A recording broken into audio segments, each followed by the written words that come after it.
Well, that was fun!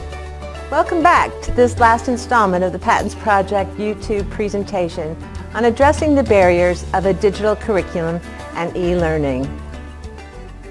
This series of presentations has focused on addressing the accessibility issues that local educational agencies need to consider when purchasing an online or digital curriculum, or when a school district sets a course for developing their own digital curriculum. We invite you to join us in an open forum discussion on the issues during the month of February. This forum discussion will occur in the Accessible Instructional Materials community on the Indiana Learning Connection website and will be moderated by Daniel McNulty, the Patents Northeast Regional Site Coordinator. So come on and join us in this important discussion and share what your school district is doing to address the breaking down of barriers of a digital curriculum and e-learning. Also, if you haven't already done so, go to the Patents YouTube channel, TeacherTube or teachindy.com, to view the first two informative presentations in this series. This week, we will bring you 3 YouTube presentations with Jeff Bond, the Patents Central Regional Site Coordinator, on some possible solutions to consider for making your traditional or your digital curriculum accessible for students with disabilities. The first in this series will focus on the use of text-to-speech program called Read Out Loud Universal Access. The second presentation will be about a program that converts digital text to DAISY and a program called DAISY to EPUB for creating files that can be utilized on mobile devices. And lastly, Jeff will talk about the RFB&D Read Here software that will allow digital files to be accessible for the blind and visually impaired. By the way, all 3 of these solution programs are free to Indiana local school districts for use by struggling readers and students with print disabilities. These programs are available as a free download by your school district's appointed digital rights manager on the Indiana Center for Accessible Instructional Materials, or the ICAM website. That site is www.icam.k12.in.us. These are just a few of the many solutions available for addressing the issues. For more information on these and other solutions, please contact your Patents Regional Site Coordinator. You can find the contact information for these great support resources, as well as information on other patents offered technical assistance and training opportunities on the Patents Project website at www.patentsproject.com. So now let's join Jeff and learn more about these programs that may provide just the solution your district will want to consider implementing to ensure its traditional or its digital curriculum is accessible for all students, including students with disabilities. Hello, I'm Jeff Bond, and I am the Patents Central Regional Site Coordinator. I'd like to share with you a few of the ways that barriers to digital content can be addressed. Many individuals with a disability have barriers that create a challenge to access what others take for granted, and the increase in digital content is no different. As digital content becomes more popular, access remains a challenge for many. This is just a warm-up to what kind of technology is available. What I am about to share is by no means the only thing available, but merely a few tools in a vast toolbox we call assistive technology. Come, let me share one with you.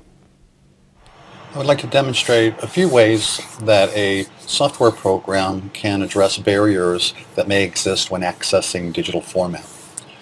This particular program that I'm about to show is called Read Out Loud. It's by Don Johnston, and it's a text-to-speech program. Now, there are many other text-to-speech programs that are available, few being Read and Write Gold, Kurzweil 3000, Win, and others. And they do basically the same kinds of things. They take text and convert it into speech so that the student can actually hear the text being read. My focus in this particular example is not to train someone on Read Out Loud, but just basically to show some of the barriers that can be addressed.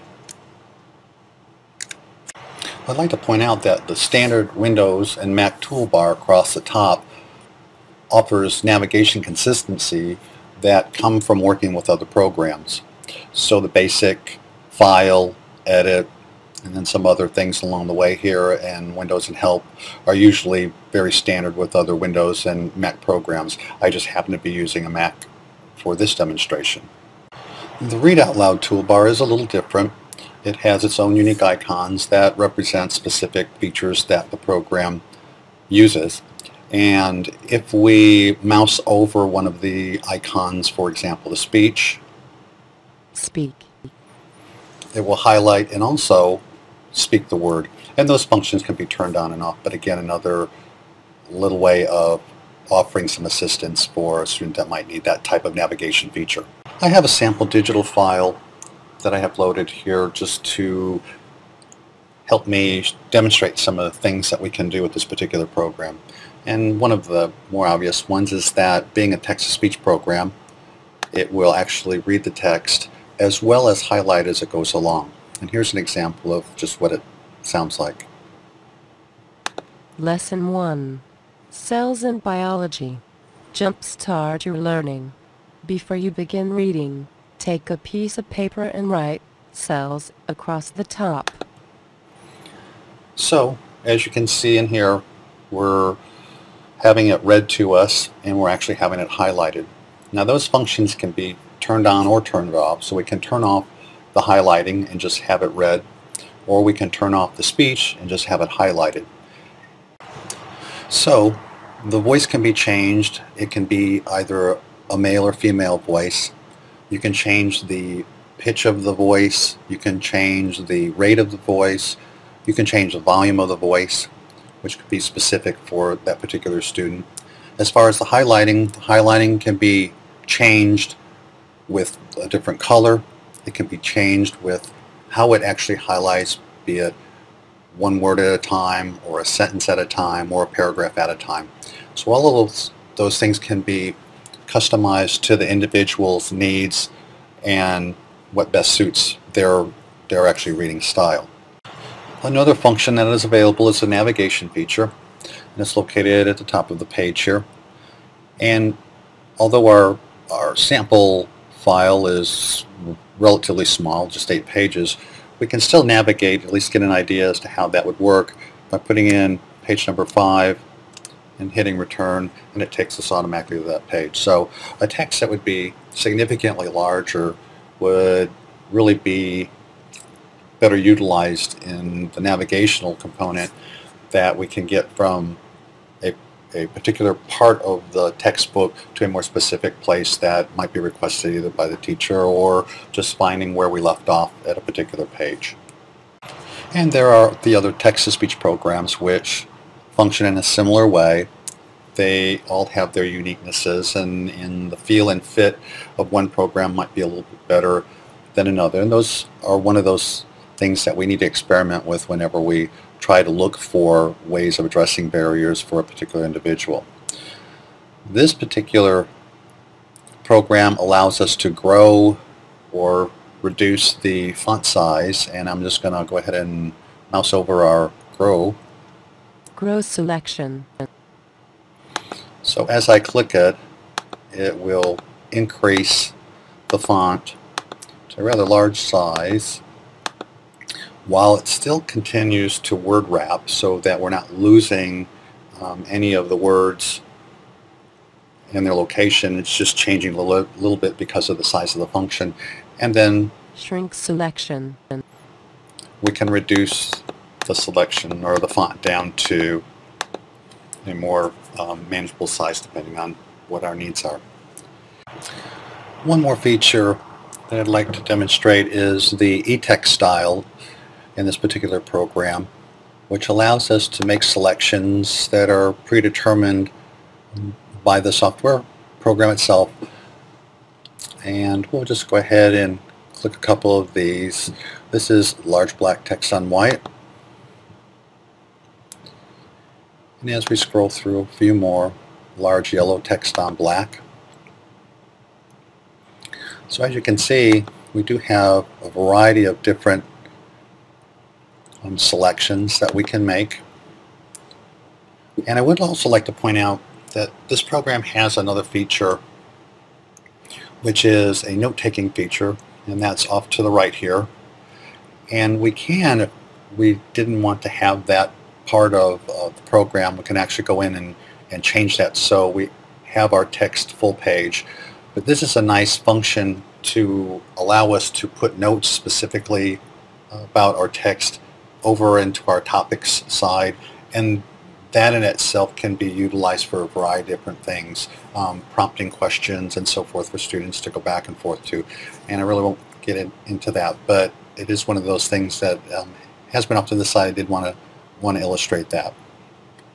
So as you can see, this program addresses some of the barriers that an individual might come across. We can have the text read to us with voice output. We can have the text highlighted so we can follow along. We also have navigation features which will allow us to go to different pages within the text. We can increase the size of the font or decrease the size of the font to our needs. And we can also adjust the background color and text size on the fly with predetermined preferences that are built into the program. Again, this is one of many programs that are available out there for individuals that have difficulty reading and comprehending, and this is just one example. And I encourage you to look at features that programs like Read Out Loud and others have that can be utilized to address issues and barriers.